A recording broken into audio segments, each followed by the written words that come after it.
பழனி பாரதி அவர்கள். நிறைய பேருக்கு இவர் வந்து பாடலாசிரியர் தெரியும், ஆனால் இவருடைய கவிதைகள் பற்றி நிறைய பேர் பேசுனதில்லை. அண்ட் பழனி பாரதி அவர்களை பற்றி ஒரு சில வார்த்தைகள். பழனி பாரதி அண்ணா வந்து இன்னைக்கு இருக்கக்கூடிய புது பாடலாசிரியர்கள். இன்னைக்கு நாங்கள் எல்லாருமே பாட்டு எழுதிக்கிட்டு இருக்கோம் அப்படின்னா அதற்கான ஒரு விதையை ஊன்றி வைத்தது அண்ணன் பழனி பாரதி அவர்கள் தான். தமிழ் திரையுலகில் வந்து வைரமுத்து, வாலி, கண்ணதாசன் போன்ற பெரும் கவிஞர்கள் தான் இருக்க முடியும் அப்படின்ற இடத்துல ஒரு இரும்பு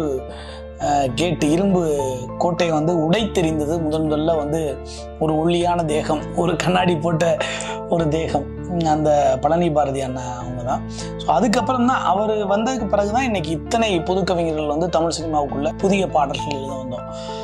அதில் வந்து அவர் வந்து ஒரு பாடலோட வடிவத்தையே புதுசாக மாற்றி வச்சதுல பழனி பாரதி அண்ணனுக்கு மிகப்பெரிய பங்கு உண்டு. தனக்குன்னு ஒரு மிகப்பெரிய மொழி நடையை திரை பாடல்களையும் ஏற்படுத்திக்கிட்டவர். அதே மாதிரி முக்கியமாக கவிதை தளத்திலையும் அவர் தனக்கான ஒரு மொழி ஆளுமையை வந்து வச்சிருந்தார். இன்னைக்கும் ஒரு கவிதையை படித்தோன்னா இது பழனி பாரதியனுடைய கவிதை அப்படின்னு சொல்லி ரொம்ப தனியாக பிரித்து சொல்லிடலாம். அந்த அளவுக்கு ரொம்ப அற்புதமான ஒரு மொழி நடை. ஸோ கவிதையில் வந்து எப்பவுமே தனக்குன்னு ஒரு தனி ஆளுமையை வச்சிருக்காரு. அவருடைய எல்லா புத்தகங்களுமே எனக்கு ரொம்ப பிடித்த புத்தகங்கள். அதில் வந்து எனக்கு வந்து காதலின் பின் கதவு அப்படின்னு ஒரு கவிதை தொகுப்பு, அந்த தொகுப்புல இருந்து பெண் சில கேள்விகள் அப்படின்னு ஒரு கவிதை எழுதியிருப்பார். அது எனக்கு ரொம்ப ரொம்ப பிடிச்ச கவிதை. முக்கியமா இந்த புத்தகத்துக்கு வந்து கவிக்கோ அப்துல் ரஹ்மான் ஐயா வந்து வாழ்த்துறை எழுதியிருப்பார். சூப்பர்.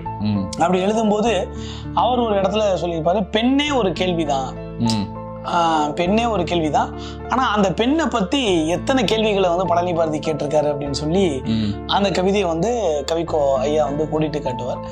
எனக்கும் அந்த புத்தகத்துல வந்து ரொம்ப பிடித்தமான ஒரு கவிதை. அந்த கவிதையை நான் உங்களோட பகிர்ந்துக்க ஆசைப்படுறேன். பெண் சில கேள்விகள்.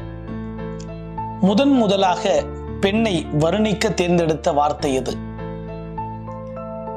ஆதாமின் முத்தம் ஏவாளின் எந்த பாகத்திற்கு முதலில் கிடைத்திருக்கும்?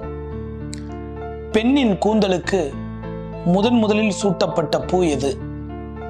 பெண் முதலில் எதற்காக ஆடைக்குள் தன்னை மறைத்து கொண்டாள்?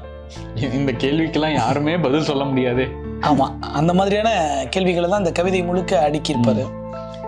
பெண்ணின் கண்ணீர் முதலாக எதன் பொருட்டு சிந்தப்பட்டிருக்கும்? கற்பென்பது முதலில் எந்த பெண் மீது எதற்காக திணிக்கப்பட்டது?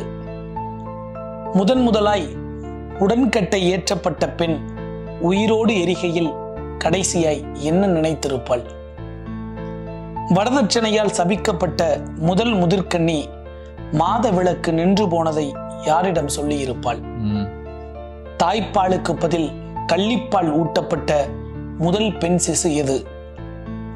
ஆண்களின் தேசத்தில் கேள்விகளுக்குள் சிக்கிய பெண்ணை மீட்க எந்த பெண் முதலில் போராளியாய் ஆனாள்?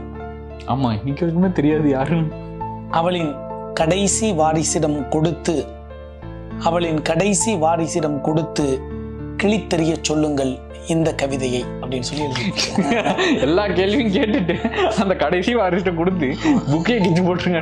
அந்த கிழித்தெறிய சொல்லுங்கள் இந்த கவிதையை அப்படின்னு சொல்லி எழுதியிருப்பார்ல, அதுல வந்து ஒரு மிகப்பெரிய அதிர்வை ஏற்படுத்திட்டு போயிடுவார். அந்த மாதிரியான ஒரு கவிதை. இந்த கவிதை வந்து எனக்கு ரொம்ப ரொம்ப பிடித்தமான ஒரு கவிதை. பழனி பாரதி அவர்களுடைய காதலின் பின் கதவு அப்படின்ற புத்தகத்துல இந்த கவிதை இருக்கு.